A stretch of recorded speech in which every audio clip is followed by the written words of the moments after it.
Hi everyone, Julia here. Hey, Philip here again. Today I want to talk about if you're considering to enlist as a nuclear sailor, what you need to know, right? So before enlisting as a nuclear sailor, let's watch this video first before you make your decision. Yep, we know a little bit about that. We're both officers, nuclear officers to be specific. We've been through the training pipeline, very, very similar to what enlisted sailors go to down in Charleston. Okay, so first thing first, being a nuclear sailor offers significant career advantage like high-level technical training, excellent job prospect in the civilian sector, and a competitive salary. But it also comes with a very demanding work schedule, intense pressure due to critical nature of the nuclear operation, potential mental health challenges due to the rigorous training and responsibilities involved.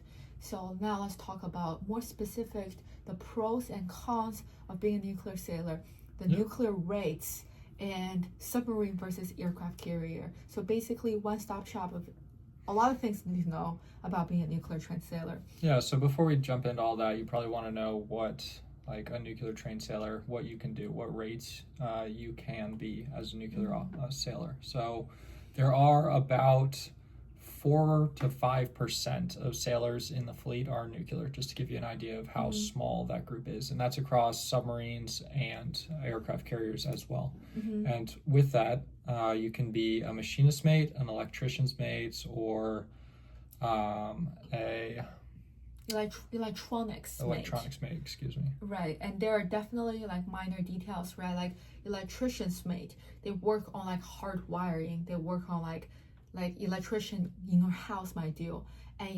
electronics mate, so ET, they work more on the software side and more like small like SIM card and stuff, so like smaller electronic device versus like electrician work on wiring. So they work together, but they're still very, very different. Yep. So there are 3 big rates. Yep, and all those have an N on it. So you'll hear those same rates on the top side, the non-nuclear side, but it'll be like an MM versus an MMN, or an EMN, or an ETN. You know, they just add the N for nuclear on it. And those rates, while they do tell you a lot about what your job potentially could be, once you get to your ship, and based on the training pipeline as well, that can actually diverge in a lot of different directions. So as an MMN, for example, you can go ELT, or you can go traditional, go to like RM division and be a mechanic, a traditional mechanic. Or an ELT is like a laboratory technician, so you're dealing a lot more with the chemistry side of things. Right. So we don't think there's the best rate, right? So machinist mate, you're more like hands-on, boots on the ground. Some people call it the spicy plumber. And then there's a primary side and a secondary side. So you have what he mentioned, RM division, reactor mechanic division, or RP division, which is a division I lead, reactor propulsion division. So one deals with stuff that do touch the reactor, and the other side, the secondary side, deal with the steam. Right, nuclear, you can think of hot rod, the nuclear core, make water become steam, steam makes a turbine turn, right, and then turbine turn makes the ship go forward and creates electricity. So that's a basic, very, very simplified idea of what we do. So as a machinist mate, you can either work on the part where the hot rod makes steam, or you can work on the part where steam makes turbine turn. And then, as what he mentioned, ELT, we have to make sure the chemistry is good, so our pipes are not rusting and destroying our reactor core. Exactly. And then EMN and ET. So EMN, what we're talking about, electrician, is more like hardware electrical, and ETN, software electrical. So ETN, I want to talk a little bit more because it's more special to, I guess, the nuclear community. So they work a lot more on ROT programming. Right, so right now, we're not there physically pulling out the nuclear core. So it's all computer programming, and all those computer programming, which it dives into a lot of details, right? Like the protection system, how we protect our core, how we take battle damage, and a lot of the computer program are ETN. So they really do learn a lot more about basic reactor, not basic, probably pretty advanced reactor theory, more on the theory side, they're hands-on. Yeah. And so I would like to clarify something. So on aircraft carriers, you can either be on the new Ford class. You might have heard of those. It started with CVN 78, the Gerald R. Ford. That's a new class of carriers. So you'll be on, we call an A1B platform. That's the classification of the reactor. And then if you're on anything before that, the Nemitz, that is A4W. So while it's very similar, there are some pretty stark differences, especially with the rates. So I'm on A1B and she's on A4W, so it gives you a little taste for both. So just to talk about the A1B side for a second, and then Julia can fill in with the A4W. We don't have any non-nuclear sailors in reactor department. So our main divisions, we've already talked about RM, we've talked about the ELTs, that's RL. We also have RE, which are the electricians, RC, which Julia was just talking about. Those are the reactor controls division. They're handling, the rods and other protection for the reactor like that. And one specific thing we have that they don't have is RN division, reactor networking. So that's newer side of things because a lot of things are automated on the A1B platform. We actually have close to, I think it's around half the amount of people in reactor that they have because a lot of their systems require personnel to operate them, whereas us, we get fancy touch screens and things like that. And then obviously reactor training. Everyone has reactor training to train you and make sure you're ready to go. But yeah, what about on the A4W side? If I can give a recommendation to not just nuclear sailor but any sailors, go to higher hull number. The newer ship is not specific cases. Obviously, ship and ship are gonna differ, but overall grand scheme of things, the newer the ship, the less work you have, and then the better living condition. So I would say that his ship, the sailors might potentially has a easier work environment, right? All their engine rooms are air conditioned. They don't have a bilge. For us, our engine room is super, super hot in the summertime, pretty cold in the wintertime. And then we have bilge, so our engine room is a lot dirtier, and vices their engine room is a lot more computer controlled, temperature controlled. Yeah, and but just this does come with some caveats, obviously. So my ship just got out of shift work, so you're working either mids or swings or days, they're called. They're just 8-hour blocks throughout the day, and you're coming in every single day. My ship was doing that for more than a year while they were doing testing for the new reactor. So yes, every ship is going to get that absolutely point. But every ship, it'll depend on when you go during the ship's life. You can generalize and say, oh, this ship is so much better, but if you're going there for a few years and it just so happens to be that those few years you're ramping up and going to deployments, it's going to be a lot harder than an older ship that's ramping down and coming off of deployments and maybe going into a refueling period. Right, we're going a little bit far. So today we're trying to talk about if you're considering enlisting as a nuclear sailor, what are the pros and cons, right? So just now we talked very briefly about the nuclear rating. You should definitely do your own research, and depending on the ASVAB score, you don't really get to pick. The Navy is going to tell you, hey, you're going to be an ETN, you're going to be an MMN. However, if you're already going in with certain expectation, maybe you can potentially talk to your detailer and request to be one thing or the other. Again, roll with the punches. Yeah. So here are some pros and cons about being a nuclear sailor. So the pro, right, highly specialized skill. I say the Navy nuclear sailors receive the most education and the most training out of all the sailors in the Navy, right? Your pipeline and your training is so intense, you basically receive minimum associate's degree. You can easily finish that while you're serving your first 5 years and get a bachelor's degree after you're nuclear trained. And it's also very transferable to the civilian job market. Right now, I think we're the second wave of the nuclear energy to power all the big AI companies, right? So a lot of this, we hear about 3 Mile Island reopening, we hear about a small modular reactor, we hear about people are even looking at not just fission, but also fusion reactor, this and that. So as a highly skilled worker, you can easily go out to find a pretty well-paying job after the Navy. Yep. And then career advancement opportunities. So Navy nuclear program is considered very prestigious. So you also advance relatively faster, right? So not just now, a few months ago when the E6 advancement result came out, out of 37 people, 34 were nuclear rates. And like the reactor we're joking about how this is why topside hates reactor, because we take all the advancement rating. So there's some truth in that, right? Like you're highly trained and we put so much money in you, they want you to advance, they want you to stay in. So you hear people making chiefs in 7-8 years in the reactor community, where it's extremely rare, even never heard of in the conventional rate. Also a very competitive salary and benefit. Want to talk about that? Yeah, so like we've mentioned in the past and on other videos, if you've seen those, you can get a lot of bonuses for different rates and different programs. So for star reenlistment, for example, if you're coming right out of school, you can reenlist depending on your rate and how long you're reenlisting, get a big bonus and promote all at the same time, which are, come with a lot of great benefits that you don't really see outside of the nuclear community. Yeah, absolutely. The star reenlistment, you literally come off the second class, and normally it takes other rates a few years to make second class. And becoming a second class is a really big deal when you're enlisted in the Navy, because you do not receive BAH before you become a second class unless you're E4 over 4, which means you're third class over 4 years.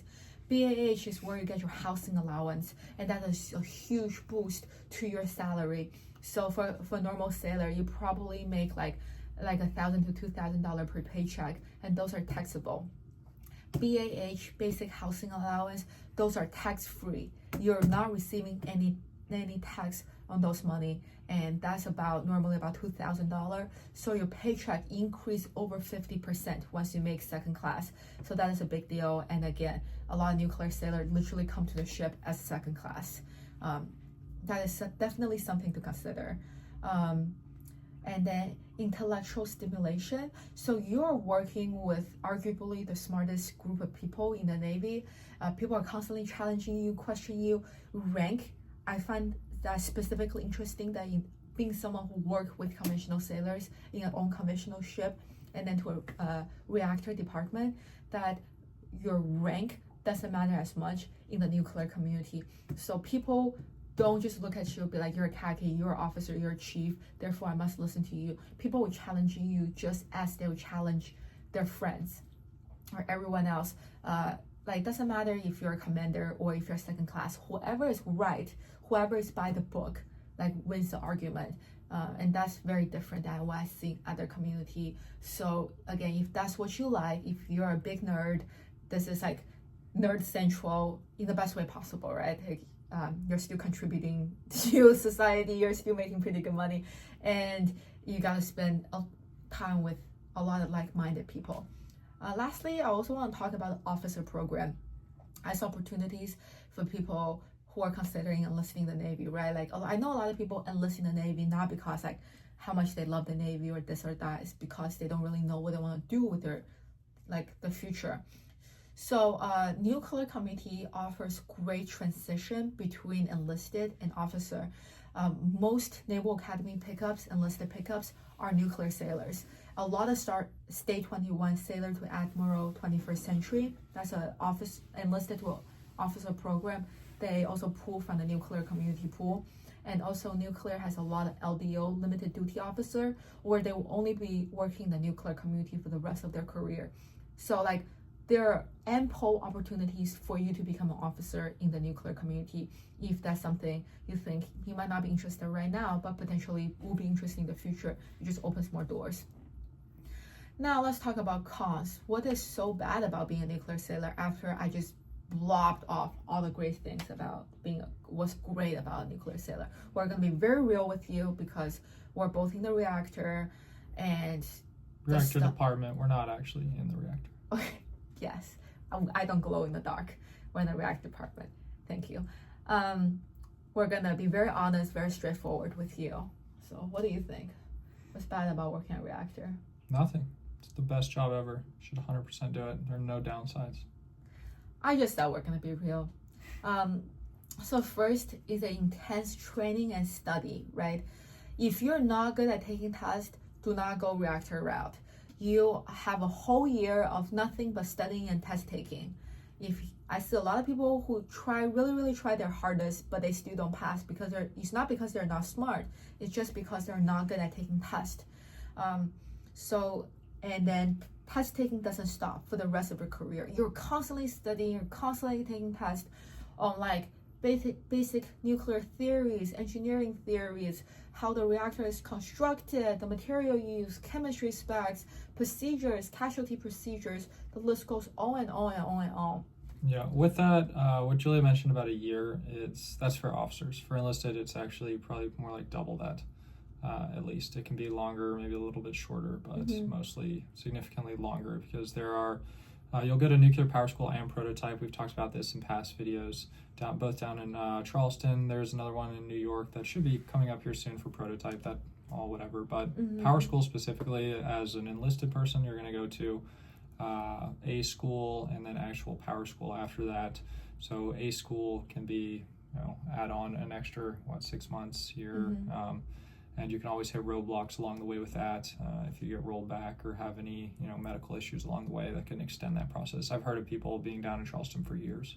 Right. More of the story: be a good test taker. Don't be afraid to go seek checkouts, which is a qualification card. You can talk to people and demonstrate your knowledge. If you're not good at school, your life is really, really gonna struggle in the reactor department. So for us, like right now, let's say if the normal working hour is 0700 to 1500, if you're behind on a qualification or if you just cannot pass the test, then we add on plus 2 hours. So when everyone else goes home, you have to stay there and study for 2 extra hours every working day. So that's gonna be difficult. Second is very high pressure environment, right? Mistake in nuclear operation can lead to very, very severe consequences. So for us, we take everything very, very seriously. Everything must be by the book, by the procedure. In the conventional Navy, there's a lot of fly by the seam, trial error, let's try this. If this doesn't work, let's try the other troubleshooting procedure. In nuclear community, the ability for you to make a mistake is the margin of error is significantly smaller.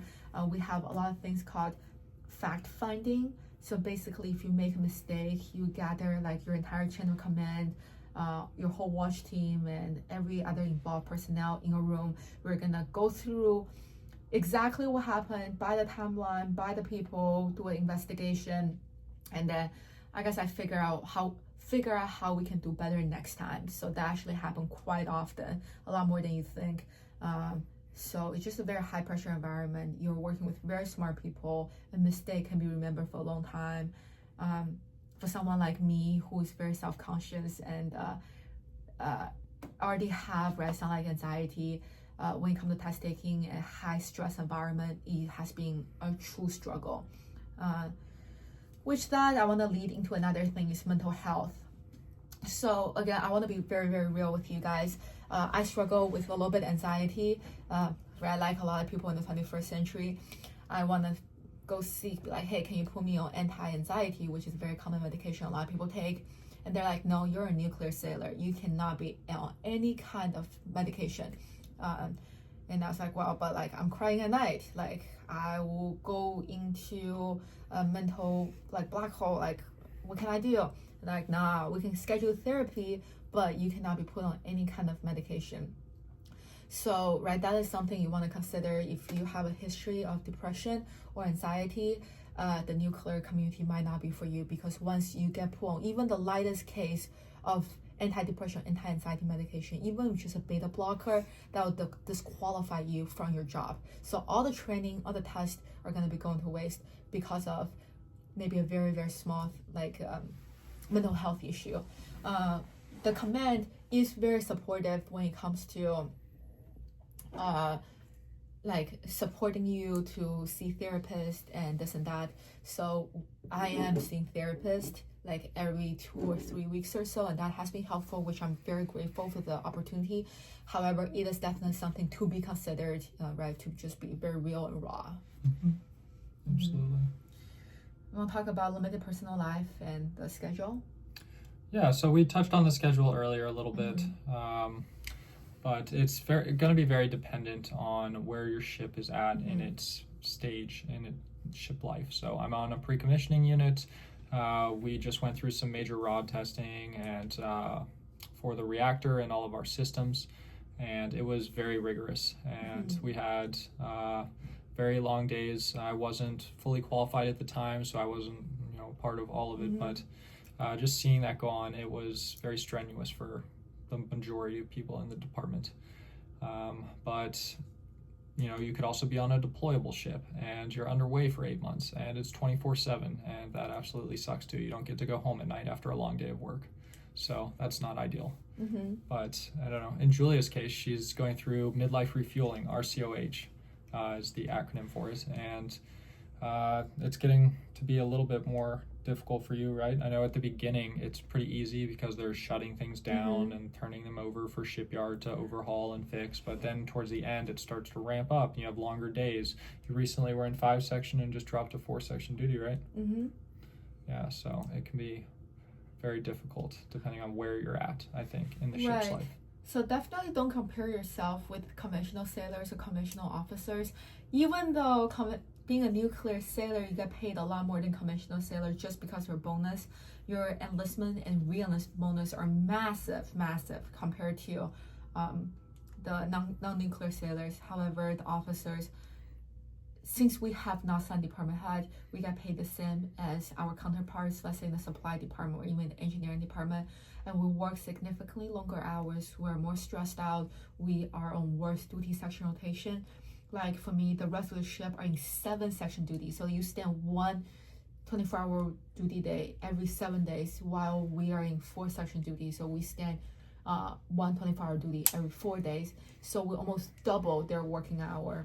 Yeah, I don't even know if the rest of my ship stands duty much because the only people that work on the ship full-time right now is reactor department for the most part, with some few exceptions. So we don't even have a quarter-deck watch manned up. So we don't have, if you're familiar with Navy ships, how there's always someone checking your ID, like when you come on and off. We don't even have that. You just walk on and off the ship because we don't even own it yet. Right, so just don't compare yourself if you do decide to be a nuclear sailor. Another thing is strict discipline and accountability, right? So in the nuclear community, they have very high standards for accountability. Like what we're saying, if you make a mistake, the margin of error is very, very slim. And then you're in such a high stress environment. Just a lot of pressure, a lot of stress. It can definitely cause a lot of mental health issue.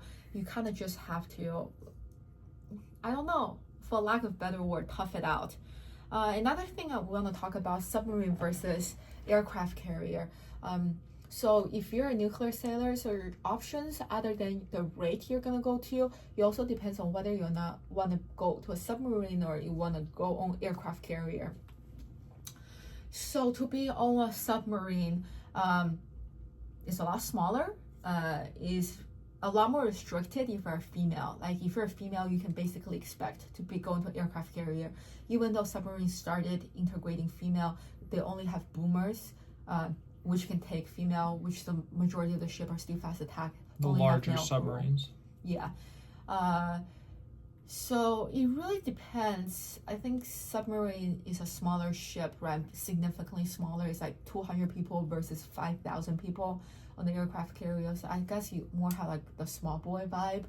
I said quality of life, you'll be better on aircraft carrier. Just bigger berthing, bigger galley. You can see the sky. You can work out. But I know a lot of people who really like the submarine. I guess it's all personal preference. I highly encourage you to make the decision after talking to people who've been stationed on submarine and people who've been stationed on aircraft carrier. Also, go visit a submarine and visit an aircraft carrier. If you are claustrophobic, aircraft carrier might be a better choice. But if you don't like socializing a lot, you like knowing where you're going to, who you're going to meet every day, submarine will be a better option. Yeah, definitely. I don't take, just because you have one interaction with someone who's on an aircraft carrier or a submarine and they absolutely love it or absolutely hate it, don't take that as, that's what it's like for everyone. It's definitely very different. Everyone has very different experiences. Like I was saying, even though I'm on the newest ship in the Navy and Julia's on a relatively older one, a lot of people haven't had, the best time because we were doing, certain rigorous testing on our ship. Whereas on her ship for the past few years, people have probably been enjoying 5-section duty and not much testing, and the shipyard doing a lot of work. So things really vary depending on where you're at, and also the people around you and the people you're with as well, and what kind of attitude they have coming to work every day. Absolutely. Well, this is kind of what we have to say about if you're considering enlist as a nuclear sailor, the pros and cons, the rates, and the things you should consider. If you have any further questions, leave it in the comment below and we'll try to get to it. Thank you for watching. Yep, see you in the next one. Bye.